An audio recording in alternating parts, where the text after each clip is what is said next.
Hello friends, welcome to my channel Facty Amit. So ಇವತ್ತು ನಾವು ನಮ್ಮ ಚಾನಲಲ್ಲಿ ಯಾವ ವಿಷಯ ಬಗ್ಗೆ ಮಾತಾಡ್ತಾ ಇದ್ದೀವಿ ಅಂದರೆ ವರ್ಡ್ಸ್ನ one of the amazing monument, one of the ಅದ್ಭುತಗಳು, ನಮ್ಮ ಪ್ರಪಂಚದ ಈ ಜಗತ್ತಿನ ಒನ್ ಆಫ್ ದಿ ಅದ್ಭುತ ಅಂತಲೇ ಕರಿಬೋದು.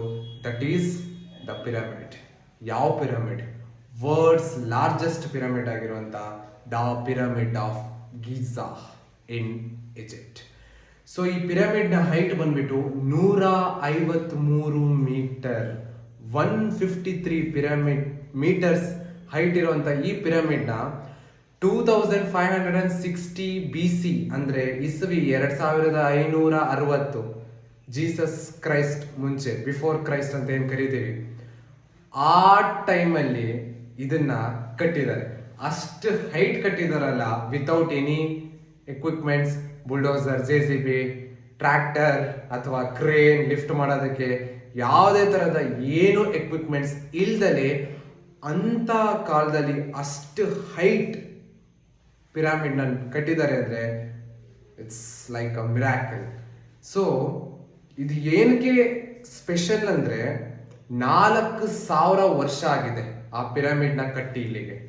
4000 ವರ್ಷಗಳಾದರೂ ಸಹ ಮಳೆ ಬಂದಿರುತ್ತೆ, ವೆದರಿಂಗ್ ಪ್ರೋಸೆಸ್ ಆಗಿರ್ಬೋದು, ಬಿಸಿಲು, ಏನಾದರೂ ಕೂಡ ಆ ಪಿರಮಿಡ್ ಡ್ಯಾಮೇಜ್ ಆಗ್ದಲೆ ಇವತ್ತಿಗೂ ಹಂಗೆ ಇದೆ.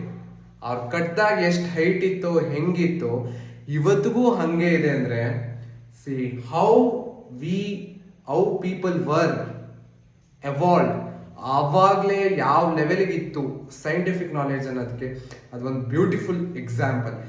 ಏನೇ ನ್ಯಾಚುರಲ್ ಪ್ರೊಸೆಸ್ಗಳಾದರೂ ಕೂಡ, ಮಳೆ, ಚಳಿ, ಗಾಳಿ, ಬಿಸಿಲು ಏನೇ ಬಂದರೂ ಕೂಡ ಒಂದು ಸ್ವಲ್ಪನೂ ಡಿಸ್ಟ್ರಾಯ್ ಆಗ್ದಂಗೆ ಆ ಪಿರಮಿಡ್ ಇವತ್ತಿಗೂ ಹಾಗೆ ಇದೆ.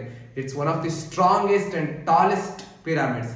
ಅಪ್ರಾಕ್ಸಿಮೇಟ್ಲಿ 112 ಪಿರಾಮಿಡ್ಗಳೇನೋ ಇದೆ, but this pyramid of Giza is the highest, it's mean tallest pyramid.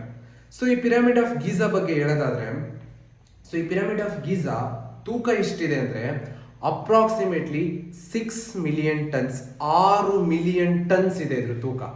ಇವತ್ತಿನ ಟಾಲೆಸ್ಟ್ ಬಿಲ್ಡಿಂಗ್ ಆಗಿರುವಂಥ ಬುರ್ಜ್ ಖಲೀಫಾಗೆ ಕಂಪೇರ್ ಮಾಡಿದ್ರೆ ಬುರ್ಜ್ ಖಲೀಫಾ ಏನೂ ಅಲ್ಲ ಈ ನಮ್ಮ ಪಿರಮಿಡ್ ಮುಂದೆ. Burj Khalifa is just 5 lakh ton, ಬರೀ 5 ಲಕ್ಷ ಟನ್ ಅಷ್ಟೇ ಬುರ್ಜ್ ಖಲೀಫಾ. ಇದು 6 ಮಿಲಿಯನ್ ಟನ್ ಇದೆ. ಅದು ಹೇಗೆ ಕಟ್ಟಿದ್ರು ಅವಾಗ ಅನ್ನೋದು ಅದೊಂದು ದೊಡ್ಡ ಆಶ್ಚರ್ಯ ಪಡುವಂಥ ವಿಷಯ. ಅದು ದೇ ವರ್ ಗ್ರೇಟ್. ಆ್ಯಂಡ್ ಈ ಪಿರಮಿಡ್ ಆಫ್ ಗೀಜಾ ಎಲ್ಲಿದೆ, ಎಲ್ಲಿ ಲೊಕೇಟ್ ಆಗಿದೆ ಅಂದರೆ ನೈಲ್ ನದಿನ ತೀರದಲ್ಲಿದೆ. ಈಜಿಪ್ಟಿನ ನೈಲ್ ರಿವರ್ ಅಂತ ಏನು ಕರಿತೀವಿ, ಅದ್ರ ಬ್ಯಾಂಕಲ್ಲಿ